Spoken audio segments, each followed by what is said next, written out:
What's up, everybody? My name's Allie Justis, and this is the Beacon Breakdown. Today we're doing another Star Wars-themed episode about the Mandalorian trailer that just dropped last night, unannounced.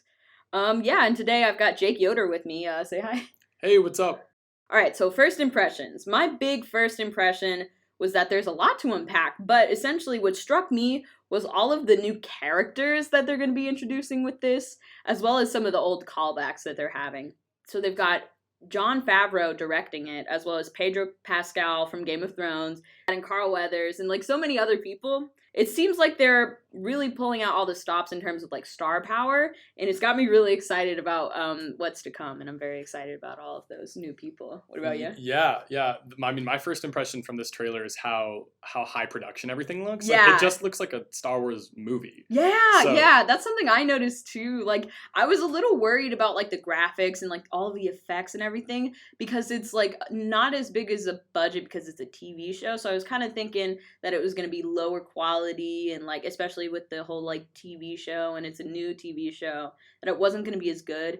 But it seems like from the trailer that they're pulling out all the stops. Yeah, like it looks good. It seems like we're just gonna get like an 8-episode, like 8-hour long Yeah. Star Wars film from this, which is really exciting. Yeah. And this isn't a limited series, is it? I don't think so. So that means we might get season 2, might get even more. Yeah, That's super cool. I hope so, at least. But And this even gets my my hopes up for like the Obi-Wan series Yeah, that's coming out. yeah. And then all the Marvel series that are gonna come out. Oh my gosh, so. yeah. Just everything that's coming out on Disney Plus, it all seems at least that it's going to be very high quality. Obviously, I'm a little skeptical just because usually what movies try to do is put like their best bits in the trailers. So, I mean, they could be faking us out, but it doesn't seem like that. It seems like everything's going to be pretty high quality. Yeah, no, I agree.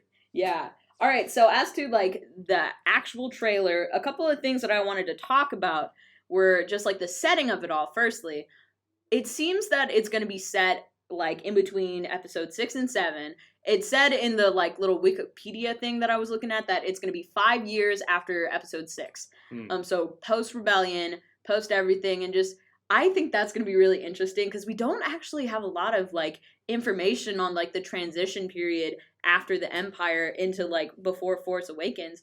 And I think that's going to be a really cool time period to explore. Because clearly there were a lot of stormtroopers and stuff in this trailer. So Yeah. It's like the Empire still exists, obviously, after the Death Star 2 was destroyed in Yeah. episode 6. So we get to see a little bit of that, maybe. Yeah, and we how get to see it. Yeah, how these stormtroopers and like maybe their officers and stuff are like working. And if Yeah. there is, like what the hierarchy looks like of what's left of the Empire. So. Yeah, and also I liked how they had a couple of callbacks that I was mentioning earlier, like with the Carbonite. Like we saw that in the trailer, and that's going to be really cool because they're bringing it back from the original Star Wars, and we hadn't really seen it since the original ones, which sucks because it's such a cool aspect of the universe. And then another thing, the super battle droids that we saw in the background of one of the frames, like from the Clone Wars, I think that was super cool. Were they active, or were they just like there? It looked like they were active. Like I think in one frame they had like red eyes or something like that. I don't know, but it looked like they were active, which is very interesting because we haven't actually seen those since like the Clone Wars, I'm pretty sure. And this is like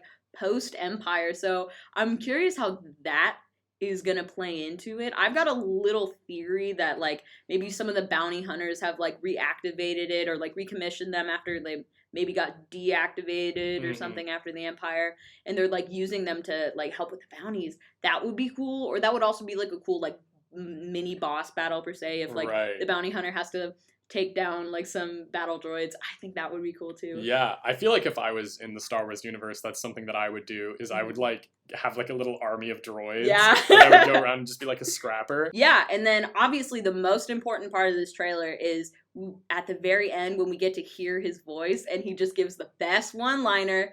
And I think that's a good setup for just everything that has to come. And I'm very excited. Do you have any closing thoughts?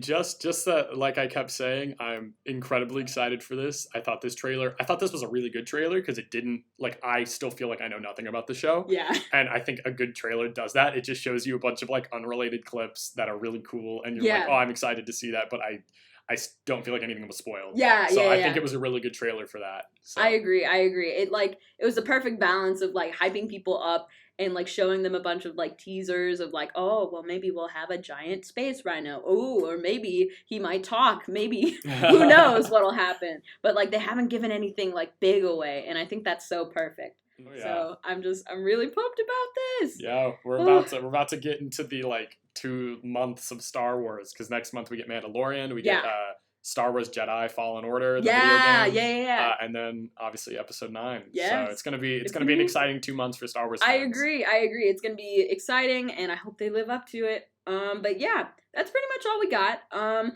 Thanks for hanging out with us today, tuning in, listening to us two nerds ramble for like 10 minutes or so about geeky stuff. But yeah, thanks Jake for coming. This has been great. Thank you for having me. Yeah. And we'll see you guys next time for another geeky episode of the Beacon Breakdown. See you next time. Bye. All right, not bad.